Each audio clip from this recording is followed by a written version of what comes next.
இதுவரை எலிசா பாகம் 1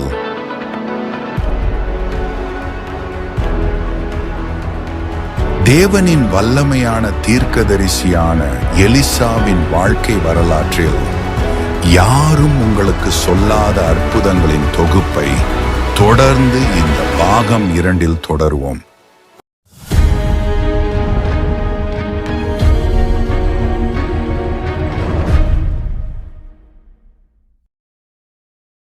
எலிசாவின் சீடர்கள் தாங்கள் வாழ ஒரு புதிய இடத்தை கட்டும்படி போகிறோம் என்று சொல்லி போனார்கள்.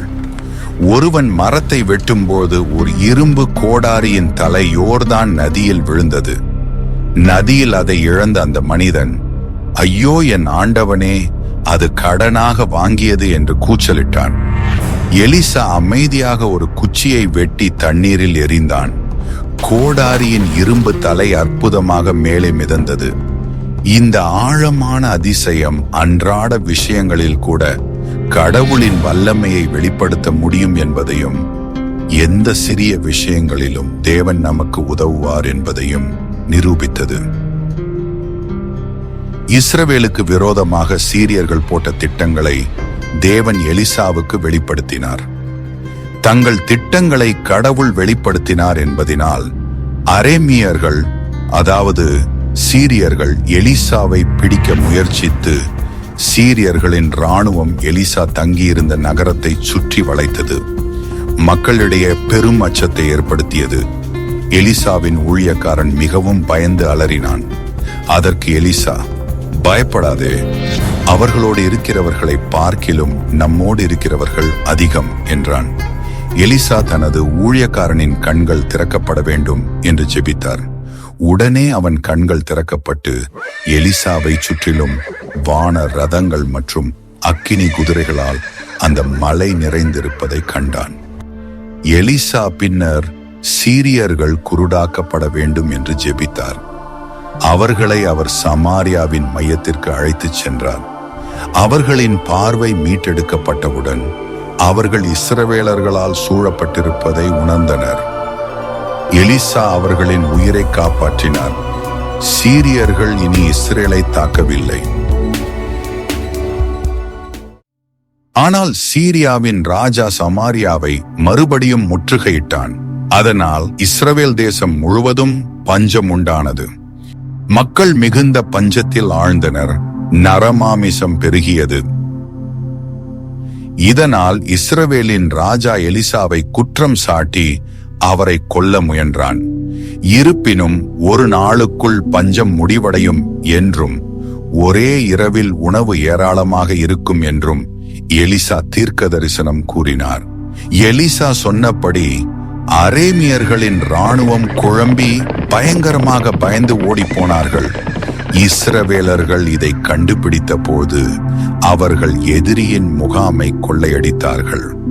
எலிசா முன்னறிவித்தபடியே பஞ்சம் முடிவுக்கு வந்தது. சூனேம் நகரத்தை சேர்ந்த பெண், அவளும் அவளுடைய குடும்பத்தினரும் பஞ்சம் வந்ததால் தப்பி ஓட வேண்டியிருந்தது. 7 ஆண்டுகளுக்கு பிறகு எலிசா முன்னறிவித்தபடியே முகாமும் பஞ்சமும் முடிவுக்கு வந்தது. திரும்பி வந்தபோது அவளுடைய நிலம் கைப்பற்றப்பட்டதை கண்டுபிடித்தாள்.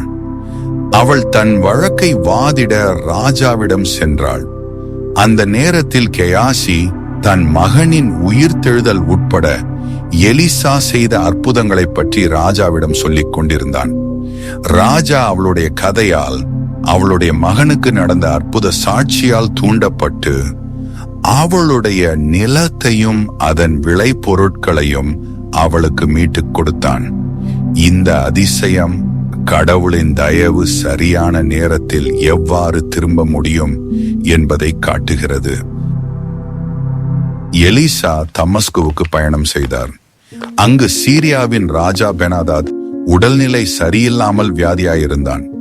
அப்பொழுது ராஜா, நான் இந்த வியாதி நீங்கி பிழைப்பேனா இல்லை மரிப்பேனா என்று கேட்க தனது வேலைக்காரன் ஆசகேலை எலிசாவிடம் அனுப்பினான்.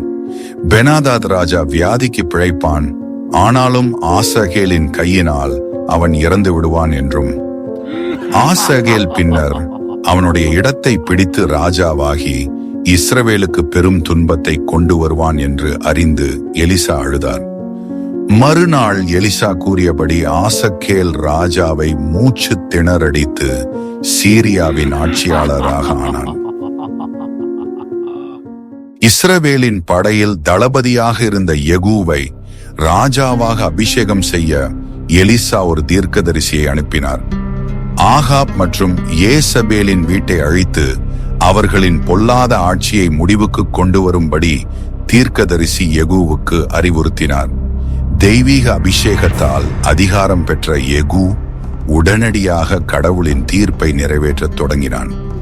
ஆகாப் மற்றும் ஏசபேலின் வீட்டிற்கு எதிராக உரைக்கப்பட்ட ஒவ்வொரு வார்த்தையையும் அவன் பின்னர் நிறைவேற்றினான்.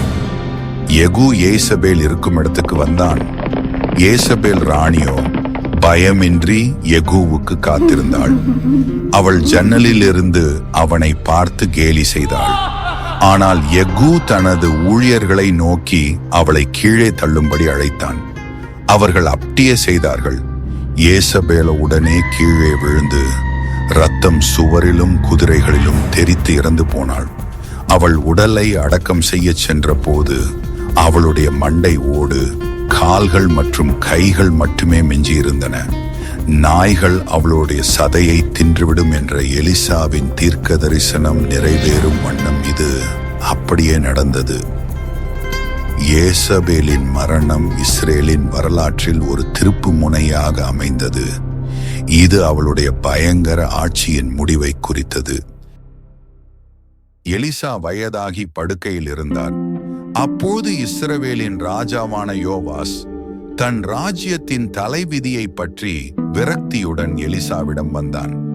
எலிசா ஜன்னலுக்கு வெளியே அம்புகளை எய்தும் பின்னர் அவற்றால் தரையில் அடிக்கும்படி அவனுக்கு அறிவுறுத்தினான். யோவாஸ் 3 முறை தரையில் அடித்தான். எலிசா ஏமாற்றம் அடைந்தார். யோவாஸ் சொன்னபடி செய்தார். ஆனால் அவன் இன்னும் அதிக முறை அம்புகளை தரையில் அடித்திருக்க வேண்டும் என்று எலிசா சொன்னார். யோவாசுக்கு வைராக்கியம் இல்லாததால் இஸ்ரவேல் தனது இறுதி நாட்களில் கூட 3 முறை மட்டும் சீரியாவை தோற்கடிக்கும் என்றார். எலிசாவின் கடைசி நாட்களிலும் அவரின் தீர்க்க தரிசன நுண்ணறிவு இஸ்ரவேலின் எதிர்காலத்தை வடிவமைத்தது. எலிசா இறந்து அடக்கம் செய்யப்பட்டார். ஆனால் மரணத்திலும் கூட கடவுளின் சக்தி அவர் மூலம் செயல்பட்டது. 1 வருடம் கழித்து ஒரு நாள் இஸ்ரவேலர்களின் ஒரு குழு ஒரு மனிதனை அடக்கம் செய்து கொண்டிருந்த போது அவர்கள் மோவாபியரின் தண்டையும் படையையும் அந்த கூட்டத்தை கண்டார்கள். அவர்கள் அவசரமாக அந்த மனிதனை எலிசாவின் கல்லறைக்குள் வீசினர். அந்த உடல் எலிசாவின் எலும்புகளை தொட்ட போது அந்த மனிதன் அற்புதமாக எழுந்தான். அவன் கால் ஊன்றி நின்றான். இந்த இறுதி அதிசயம் எலிசாவின் மூலம் கடவுளின் வல்லமை அவரது மரணத்திற்கு பிறகும் கூட நீடித்தது என்பதை நிரூபித்தது. எலிசாவின் வாழ்க்கை கதை நமக்கு விசுவாசம் மற்றும் தேவனின் மாறாத சக்தி பற்றிய ஆழமான பாடங்களை கற்பிக்கிறது. எலிசாவின் வாழ்க்கை கடவுளை நம்பி அவருடைய வழிகளில் நடப்பவர்கள் சாதாரண மற்றும் அசாதாரண சூழ்நிலைகளில் தெய்வீக தலையீட்டை அனுபவிப்பார்கள் என்பதை நிரூபிக்கிறது. முதலில் நாம் விசுவாசம் மற்றும் தேவனை சேவிப்பதின் முக்கியத்துவத்தை கற்றுக்கொள்கிறோம். எலிசா தீர்க்கதரிசி எலியாவின் கீழ் உண்மையாக சேவை செய்தார். பணிவு மற்றும் அர்ப்பணிப்புடன் அவரை பின்பற்றினார். இந்த கீழ்ப்படிதல் எலிசாவின் ஆவியின் இரட்டிப்பான பங்கை பெற வழிவகுத்தது. நாம் தேவனையும் அவருடைய நோக்கங்களையும் ஒரு தாழ்மையான இதயத்துடன் சேவிக்கும் போது அவர் நம்மை அளவிட முடியாத அளவுக்கு ஆசீர்வதிக்கிறார் என்பதை காட்டுகிறது. எலிசா செய்த அற்புதங்கள் ஒவ்வொரு சூழ்நிலையிலும் நம் தேவன் கிருபை உள்ளவர் என்பதை நமக்கு நினைவூட்டுகின்றன. விதவையின் எண்ணெய் சூனேமியாள் பெண்ணின் மகனை மரித்தோரிலிருந்து எழுப்புவது அல்லது 100 பேருக்கு ஒரு சில ரொட்டிகளால் உணவளிப்பது, இதெல்லாம் பார்க்கும்போது கடவுள் எப்போதும் நமக்கு தேவையானதை அடிக்கடி வழங்குகிறார் என்பதை நாம் கற்பனை செய்ய முடியாத வழிகளில் காண்கிறோம். சூழ்நிலைகள் சாத்தியமற்றதாக தோன்றினாலும் கூட கடவுள் எலிசா மூலம் மற்றவர்களை குணப்படுத்தவும் உடைந்தவர்களை மீட்டெடுக்கவும் நம்பிக்கையை ஏற்படுத்தவும் செயல்பட்டு கொண்டிருந்தார்.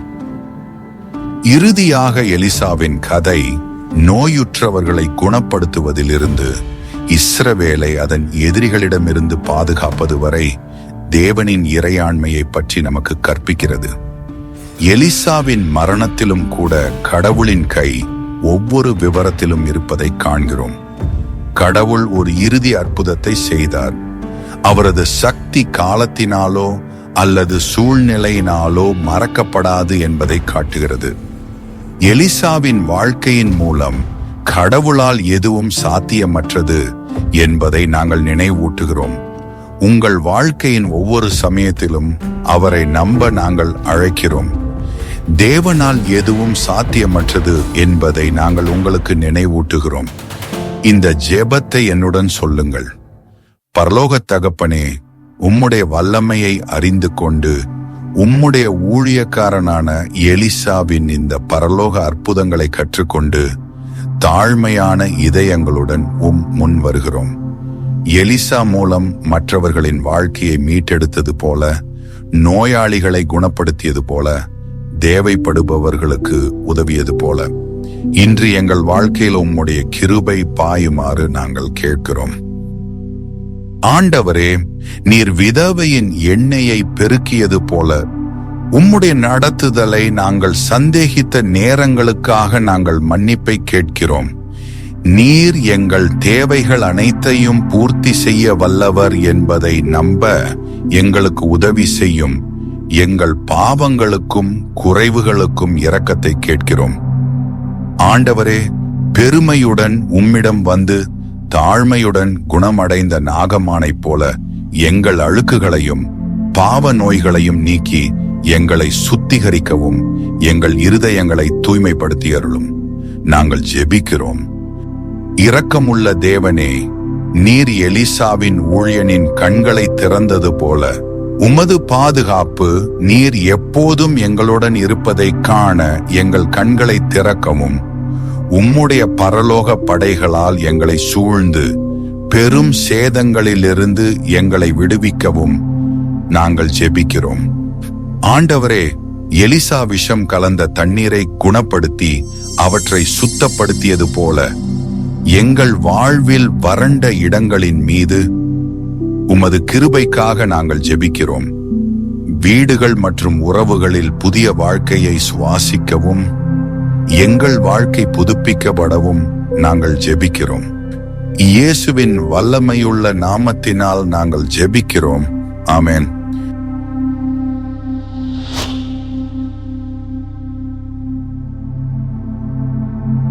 இந்த கதை உங்களை எவ்வாறு ஊக்கப்படுத்தியது? வேறு எந்த பைபிள் கதைகளை நீங்கள் அனிமேஷன் செய்ய விரும்புகிறீர்கள் என்பதை கருத்துப் பிரிவில் எங்களுக்கு தெரியப்படுத்துங்கள். பார்த்ததற்கு நன்றி.